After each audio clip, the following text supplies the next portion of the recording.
Salam alaikum et bienvenue sur Beautiful Business, le podcast qui aide la femme musulmane qui entreprend à se libérer pour libérer le plein potentiel de son business.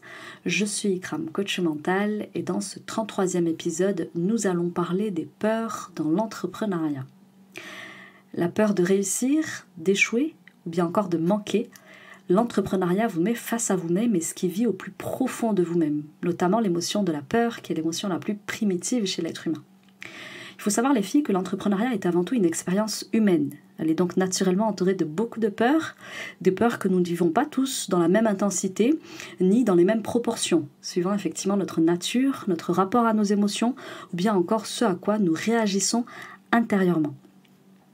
Au téléphone, nous entendons des personnes qui vivent beaucoup de craintes, d'angoisse, et parmi nos élèves d'ailleurs, il y a aussi des personnes qui ont très très peur de se tromper, de faire fausse route au niveau de leur positionnement ou bien de leur offre, ou bien tout simplement de ne pas avoir de retour sur investissement.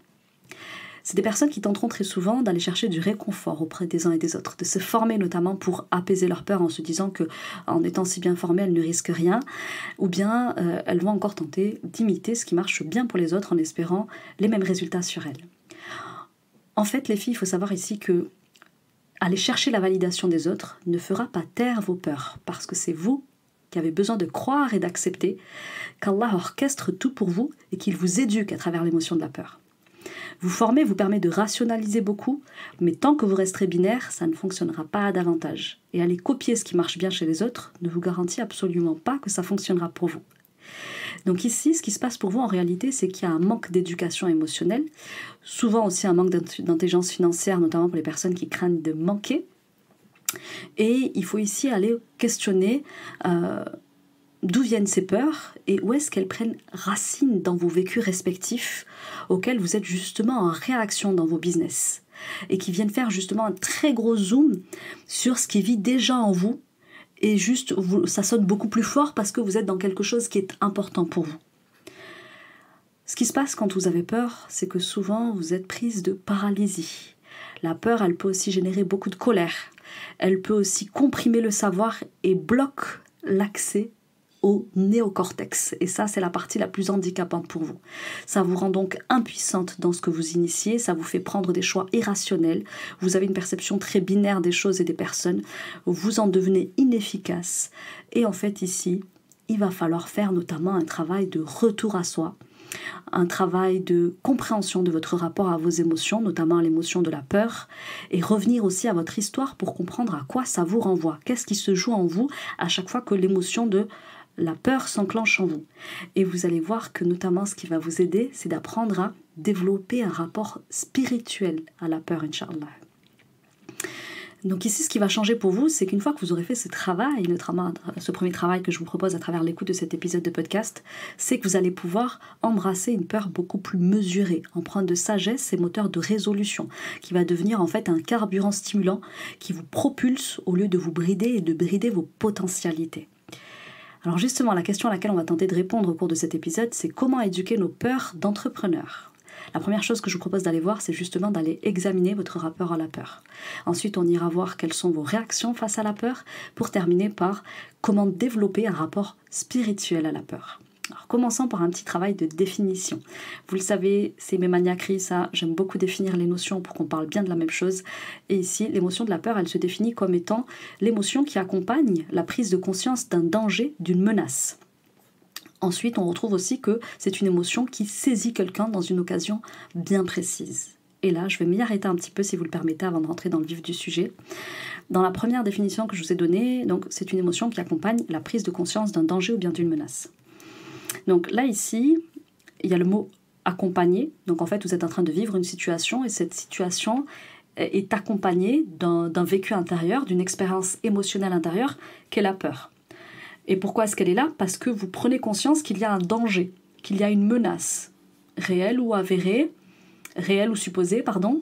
Ça peut être des fois l'illusion aussi d'une menace. On va y revenir, Inch'Allah, tout au long de cet épisode, mais souvent, de quelle nature, de quel ordre est ce danger ou cette menace ou cette illusion de menace ou de danger ? Eh bien, c'est notamment le fait de ne plus pouvoir satisfaire à ses besoins primaires. On a dit la peur est une émotion primaire. Donc dès lors que j'ai peur, c'est que mes besoins primaires sont en jeu. Notamment le besoin de manger, de boire, de dormir, de payer ses factures. Ça, c'est les besoins primaires. Donc, dès lors que déjà on est dans un besoin primaire, tel que celui de manger, boire, dormir, les peurs de la survie, les besoins de la survie, si tu manges plus, tu vas mourir. Si tu bois plus, tu vas mourir. Si tu ne dors plus, tu vas mourir. Donc, dès lors qu'on est sur l'illusion que cette situation va nous faire perdre les moyens de manger, de boire ou de dormir, on peut effectivement activer la peur. De la même manière, si on a peur de ne pas payer nos factures, on est sur quelque chose aussi de très primitif, parce que ça veut dire se retrouver à la rue, dormir dehors. Ça, c'est pareil, ça active les peurs.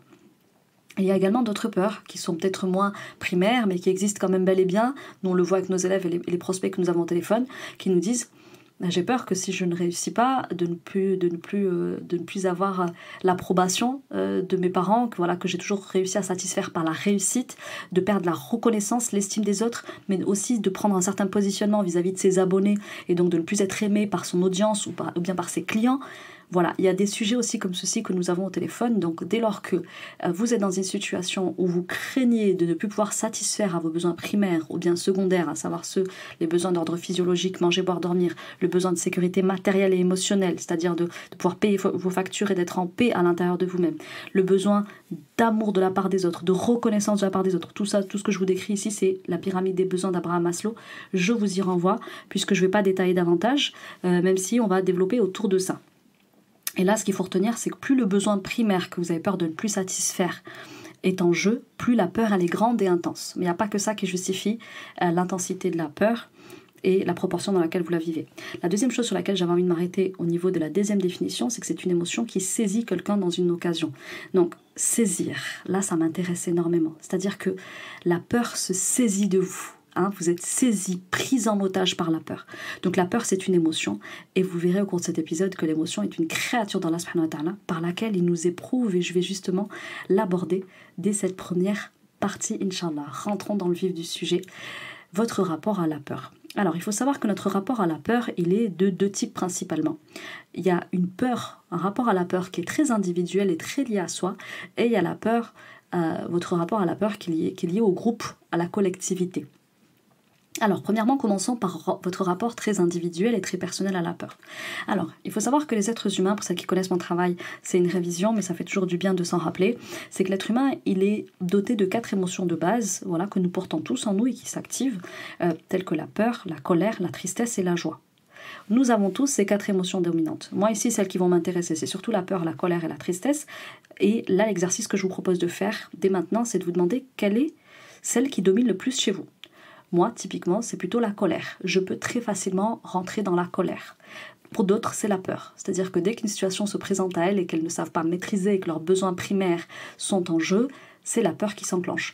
Et puis d'autres, c'est la tristesse. C'est-à-dire que dès lors qu'elles se rendent compte qu'elles pourront peut-être pas satisfaire à leurs besoins fondamentaux, hop, il y a la tristesse qui s'active. Petit rappel aussi que je fais, quand une émotion s'active en nous, c'est qu'il y a le risque réel ou avéré qu'un besoin à nous ne soit pas satisfait. Dans 80% des cas, c'est le cas. C'est en lien avec nos besoins. Quand c'est pas un besoin qui est derrière une émotion, c'est une valeur. Voilà, je ne vais pas m'y étendre davantage. Si vous me le demandez, peut-être que je vous ferai quelque chose là-dessus, un podcast, un live, je ne sais pas. Mais voilà, mes élèves, elles connaissent, tous celles qui ont fait un beau travail de mindset avec nous. Mais ce que vous avez besoin de retenir ici, c'est qu'il y a 4 émotions de base, peur, colère, tristesse et joie. Moi, ici, pour les émotions les moins agréables et qui sabotent, il faut que vous connaissiez quelle est l'émotion dans laquelle vous allez le plus facilement. Si vous êtes comme moi, que vous allez plutôt facilement dans la colère dès lors que vous êtes dans vos instincts primitifs, vos instincts primaires, la peur n'a pas énormément d'emprise sur vous. Mais pour autant, elle peut quand même agir sur vous, mais pas dans les mêmes proportions. Si vous êtes quelqu'un qui vous mettez facilement dans un état de tristesse, pareil, la peur, elle peut agir sur vous, mais pas dans les mêmes proportions. Et celle pour qui la peur est l'émotion la plus dominante, eh bien, c'est chez vous qu'en général, elle est la plus intense, la plus paralysante et la plus sabotante pour vous.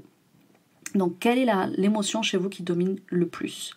Ensuite, demandez-vous quel est votre rapport général à vos émotions. Alors, on le sait, je vous en ai souvent parlé ici, l'être humain est un être sensoriel, c'est-à-dire qu'à partir de ses sens, il fait des expériences. Donc par l'effet de la vue, du toucher, de l'odorat, etc., il voit des choses, il entend des choses, et là, il peut voir qu'on se moque de lui, et donc se mettre en colère. Il peut entendre qu'il y a une diminution des pâtes à Carrefour, et donc avoir très peur d'en manquer, il va aller se précipiter dans les rayons et tout dévaliser. On a bien vécu ça pendant le Covid.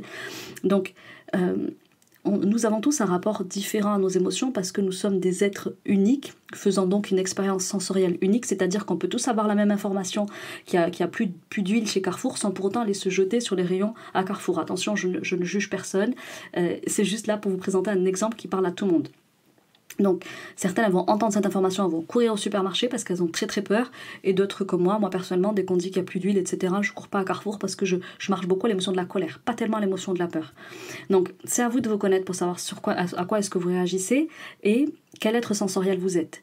Moi par exemple, je réagis beaucoup à ce que je vois, donc j'analyse beaucoup avec les yeux, aussi avec les oreilles, mais c'est principalement avec le sens de la vue que j'analyse les situations et les personnes.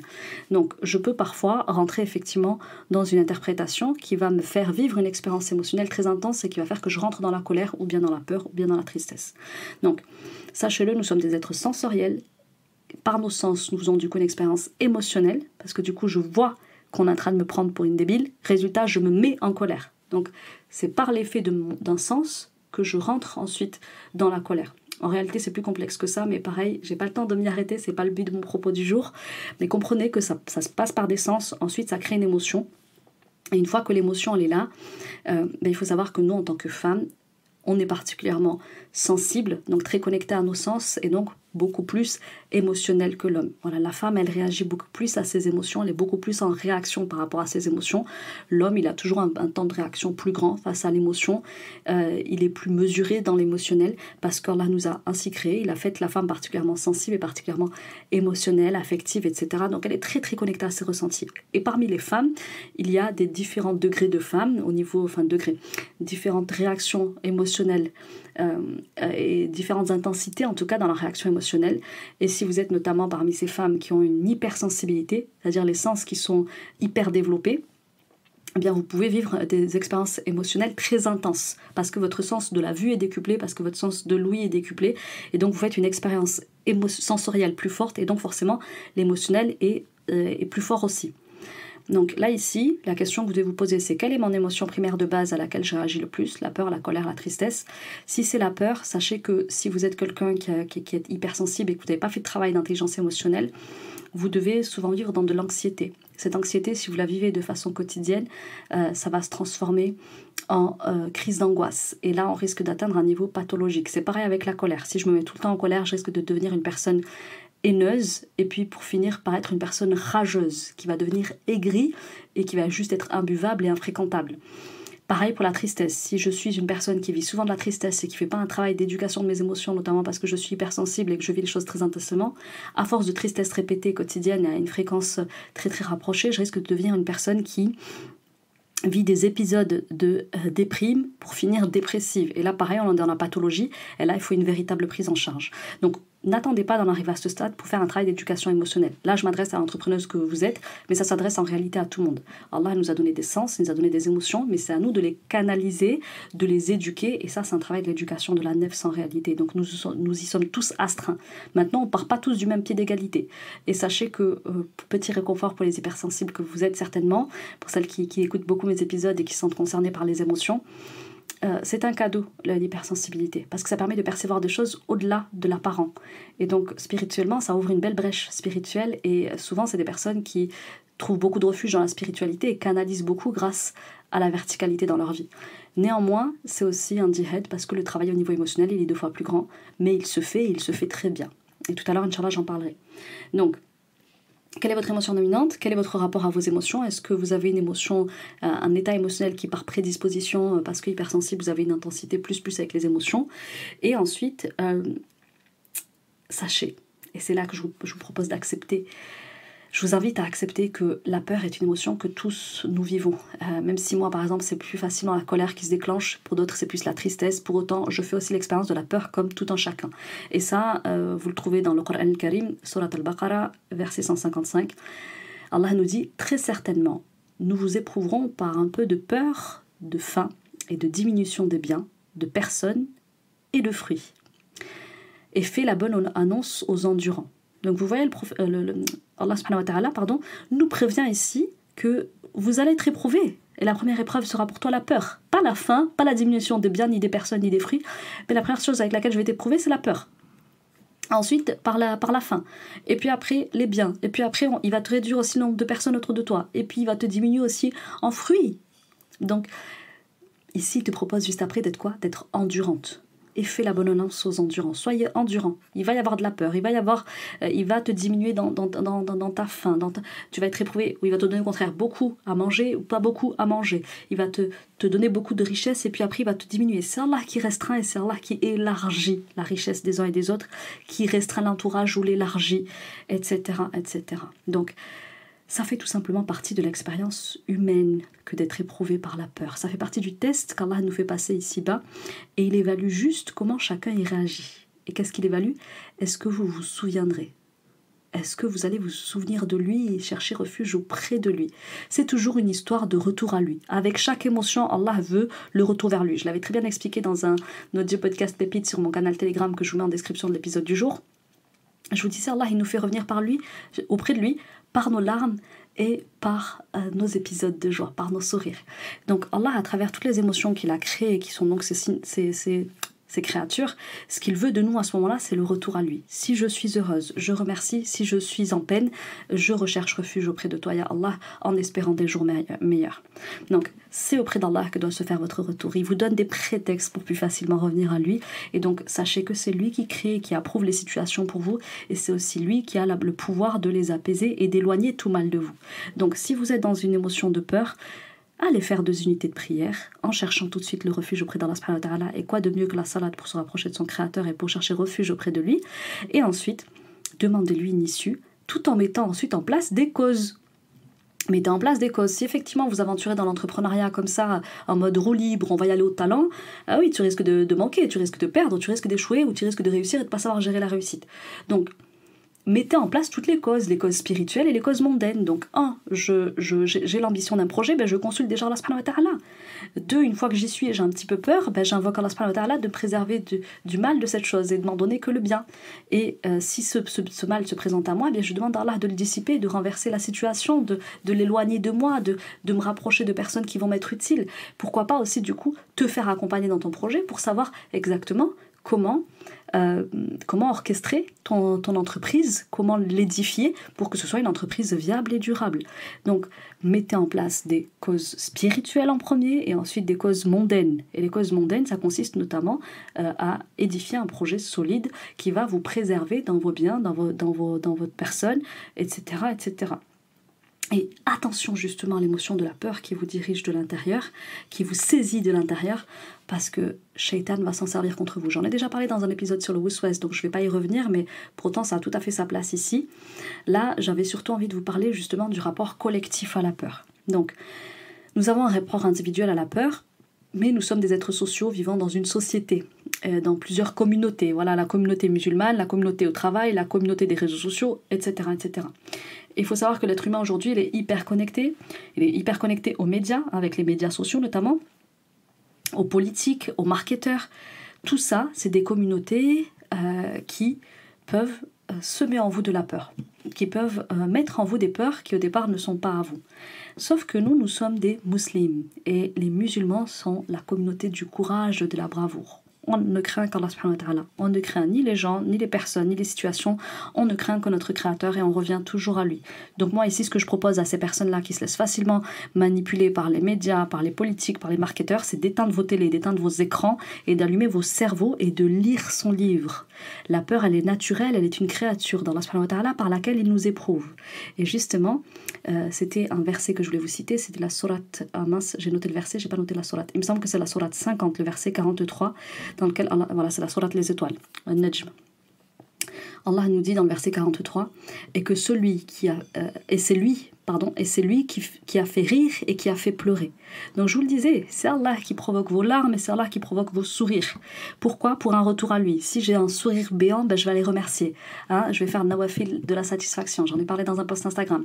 Si à l'inverse, je pleure, tout de suite, le réflexe d'un musulman, d'un bon musulman qui a compris son dîn et qui lit le livre d'Allah et qui comprend que c'est Allah qui crée nos sourires et qui crée nos larmes, eh bien il revient à lui. Revenez à Allah, que vous soyez souriant ou que vous soyez en train de pleurer parce que la situation vous fait peur, vous effraie ou vous met dans une sale position, revenez toujours à Allah. Même quand vous êtes dans une situation où vous ne vivez pas forcément quelque chose d'hyper intense, hein, remerciez toujours, cherchez toujours refuge auprès de lui et gardez espoir en lui. Donc ici, il faut comprendre que nous subissons des influences extérieures qui peuvent devenir du coup ensuite un état émotionnel bien à nous, qu'on va imprimer en nous. Et Shaitan va s'en servir, il va se servir de ce que les médias vont susurrer à ton oreille, de ce que le politique va essayer de te manipuler, de ce que le marketeur va te mettre dans la tête. Et du coup, il va venir, avec ses insufflations sataniques, appuyer sur des peurs qui sont là et qui ont été placées par eux. Donc attention. Allah nous a dit que Shaitan n'avait sur son serviteur aucun pouvoir, et néanmoins s'il y a déjà une peur en vous, il va venir ajouter à cette peur. Donc votre plus grand ennemi, c'est votre nefs, c'est pas Shaitan, c'est à vous d'éduquer la nefs à accepter la peur comme émotion qu'Allah a décrétée pour nous et par laquelle il nous éprouve. Donc éduquez votre nefs sur l'émotion de la peur, faites-la grandir dessus et éduquez-la sur le chemin droit d'Allah, c'est-à-dire que même si la peur elle est là, je m'en remets à mon créateur, je cherche refuge auprès de lui et ensuite je fais des petites causes mondaines à mon niveau en espérant, Inch'Allah, une issue favorable de sa part parce que Allah il m'a dit, sois endurante face à la peur afin que Shaitan ne l'utilise pas contre toi. Ensuite, je voulais vous parler aussi là du rapport familial à la peur. Alors, on a des élèves qui ont eu une mère, par exemple, particulièrement anxieuse ou un papa très stressé. Alors, par exemple, typiquement sur la peur du manque, les élèves qui ont chez nous le plus peur de ne pas avoir de retour sur investissement, qui ont peur de facturer, qui reçoivent aussi que très peu d'argent parce que du coup, elles ont un blocage avec... Voilà, elles ont la peur du manque en réalité. Voilà, c'est ça qui se passe derrière tout ça. En fait, c'est des personnes qui souvent, quand on regarde dans leur histoire, qui ont eu des parents qui ont eu du mal à boucler les mois, qui leur mettaient beaucoup de pression par rapport au gaspillage, qui avaient des factures impayées, des retards de factures, etc. Donc, cette peur-là, elle a peut-être existé dans votre histoire. Sachez qu'elle ne vous appartient pas. Plus vite vous vous dissocierez de cette peur qui appartient à votre père, à votre mère, parce qu'il est issu de l'immigration, qui était en galère, etc. On connaît. Faites un travail dessus, ça n'est pas votre peur, mais tant que vous continuerez de la garder, de la trimballer avec vous, elle continuera à impacter vos résultats financiers, votre rapport à l'argent, votre rapport à l'investissement. Et moi, je leur dis très vite, vous n'allez pas avoir de résultats si vous restez comme ça, avec la peur de l'investissement tout au long de l'accompagnement. Ça va venir brider vos capacités, parce que ça va vous mettre ça vous donnera plus accès, en fait. La peur, quand elle est là et qu'elle a un niveau anormal, et on va en parler d'ici quelques instants, elle vous maintient hors du néocortex, le cerveau intelligent, le cerveau qui permet d'avoir accès à nos meilleures potentialités, à un niveau de raison supérieur. Donc, plus vite vous faites le travail de laisser ces peurs de côté qui ne sont pas à vous, hein, plus vite vous adoptez à l'inverse le mindset coranique en matière de peur, c'est-à-dire que mon rizq, en tant qu'être humain, il est dans les cieux. Il m'est acquis. Je ne manquerai que de ce qu'Allah m'a écrit, et Allah a écrit à tout le monde qui va manquer un petit peu. Il va nous éprouver par ça. Et là, j'en veux pour preuve le verset 51, la sourate 51, le verset 22, « Et il y a dans le ciel votre subsistance et ce qui vous a été promis. » Allah, il te dit, c'est dans les cieux. Personne ne peut te l'enlever, te le prendre. Tu ne manqueras que de ce qui est écrit. Sachez que vous soyez croyant ou pas croyant, ce qu'Allah a écrit pour vous va vous atteindre. Parce qu'Allah, il est juste. S'il dit quelque chose, il le donne. Il l'a écrit.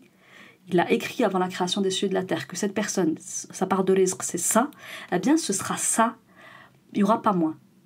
D'accord, ça, soyez-en certaines, que vous soyez croyantes, mécréantes, etc. Regardez la justice, la bienfaisance d'Allah.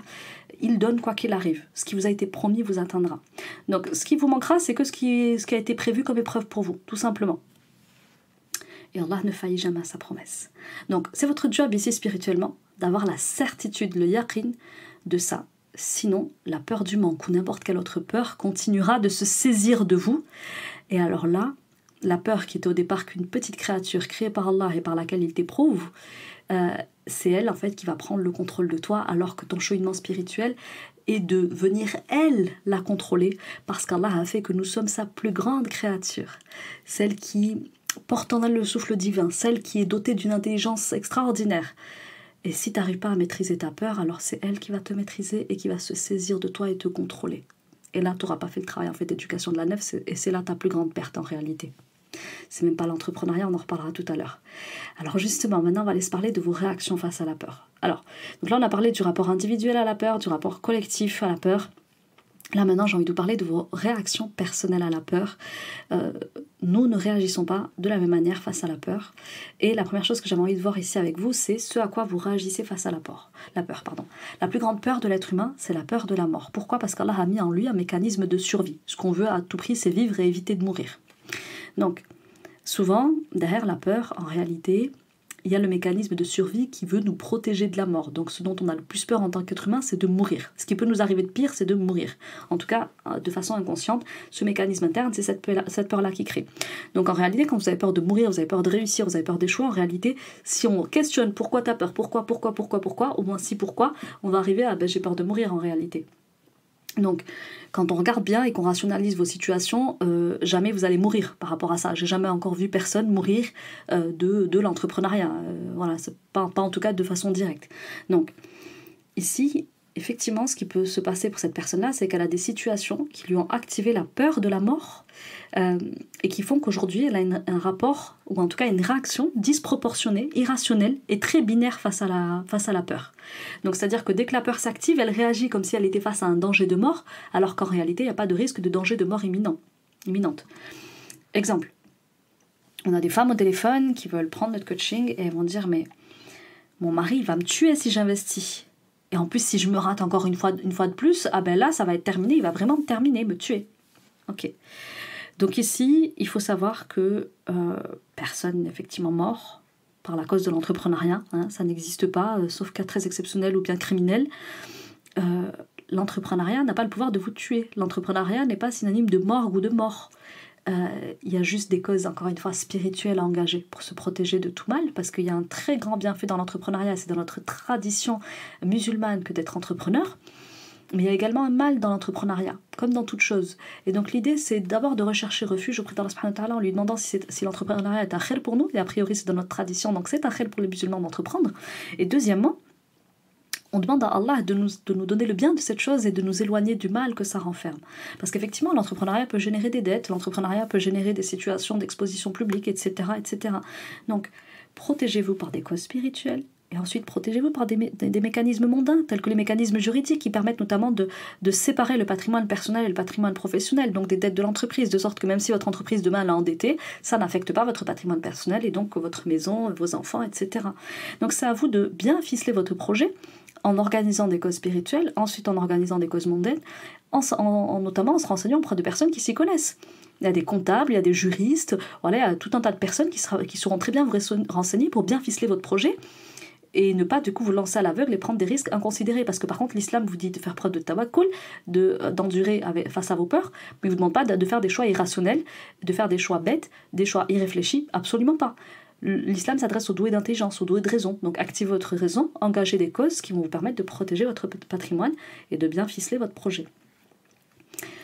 La deuxième chose, c'est ce que vos réactions face à la peur disent de vous. Alors je trouve que la peur est un outil d'introspection extraordinaire comme chacune de vos émotions, mais la peur, étant donné que c'est une émotion très primaire et c'est la première des émotions que nous développons, il y a tout intérêt à s'y pencher quand elle est très présente chez nous. Et par exemple, comme je vous le disais, quand j'ai des profils qui sont très marqués par la peur et qui du coup sont bloqués dans l'entrepreneuriat à cause de cette émotion, de la crainte, de la peur, de l'angoisse, eh bien quand on questionne, par exemple dernièrement ce que j'ai eu au téléphone, c'est une femme qui avait un parent qui lui faisait peur, qui lui faisait terriblement peur. Effectivement, quand je l'ai questionnée sur sa relation père-fille, elle me disait qu'enfant, elle avait particulièrement peur de son père. Son papa est imam, et il était très strict, très porté sur la discipline. Tous les matins, il est réveillé pour le fajr. Et elle avait peur de son père. Elle avait plus peur que ce qu'elle l'aimait. Ajib. Aujourd'hui, c'est une femme qui entreprend depuis 2 ans. Et là, son projet est sur le point d'aboutir, et devinez quoi ? Son corps est complètement bloqué. Il est bloqué, alors ce serait compliqué ici de venir refaire tout le lien avec son côlon qui est bloqué, etc. Mais en réalité, c'est très lié aux peurs, aux insécurités qu'elle a absorbées quand elle était enfant, et notamment ce papa qui a forgé beaucoup de peur en elle. Donc quand elle est face à son projet entrepreneurial, elle a des peurs qui surgissent et qui bloquent son corps. Et ça n'a pas bloqué son corps une fois quand je l'ai eu au téléphone, ça l'a bloqué 3 fois cette année, en janvier, en août, et là, quand j'ai eu au téléphone dernièrement. Donc, attention, quand vous avez comme ça une réaction démesurée face à la peur, il se peut qu'il y ait un parent qui ait infusé en vous la peur très tôt. Et quand elle était si jeune, la peur, elle n'avait pas la possibilité de la rationaliser. C'est aux parents de se montrer réconfortants pour nous apprendre à apprivoiser la peur. C'est pour ça que je vous invite à vous éduquer sur les émotions, au-delà de l'entrepreneuriat, vous éduquer sur l'émotion de la peur, même pour vous. Parce que sinon, c'est des choses que vous transmettez à vos enfants de façon consciente ou inconsciente. Et un enfant qui va être au contact d'un parent, et d'ailleurs, elle, c'était son cas, sa fille était très angoissée et elle sait que ça vient d'elle. Pourquoi ? Parce qu'elle a grandi dans la peur.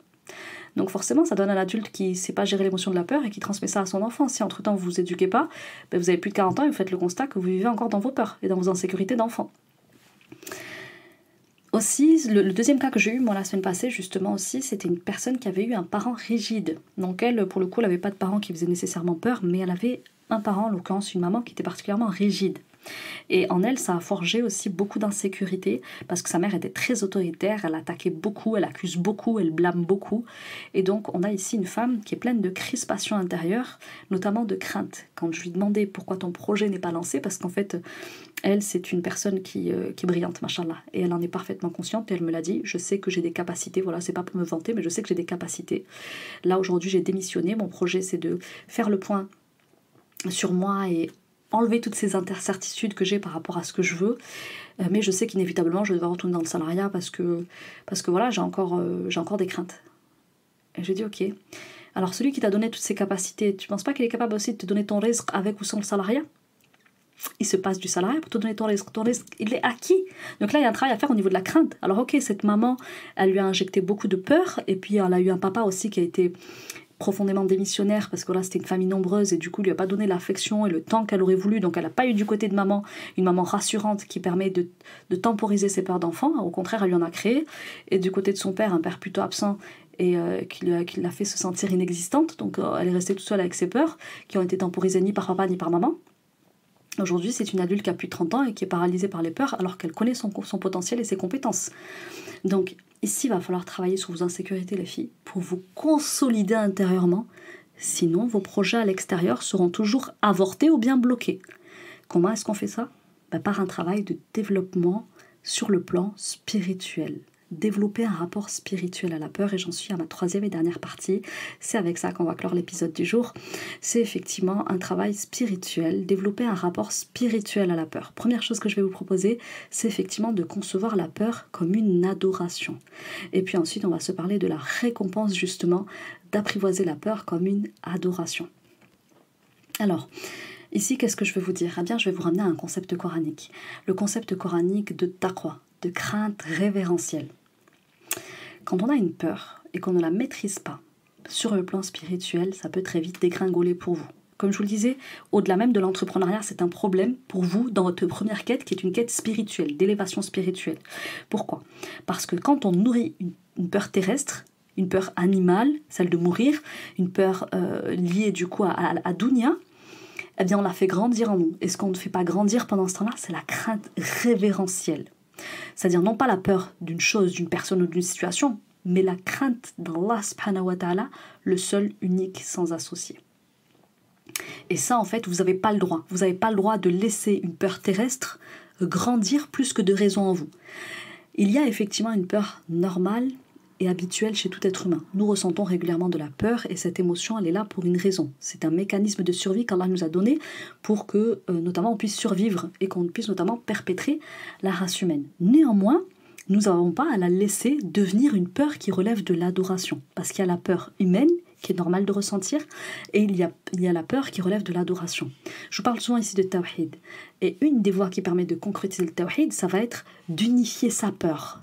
On ne craint qu'Allah subhanahu wa ta'ala quand on est musulman. On dit la ilaha illallah, on ne craint qu'Allah. Donc ici, il y a un travail d'unifier votre peur.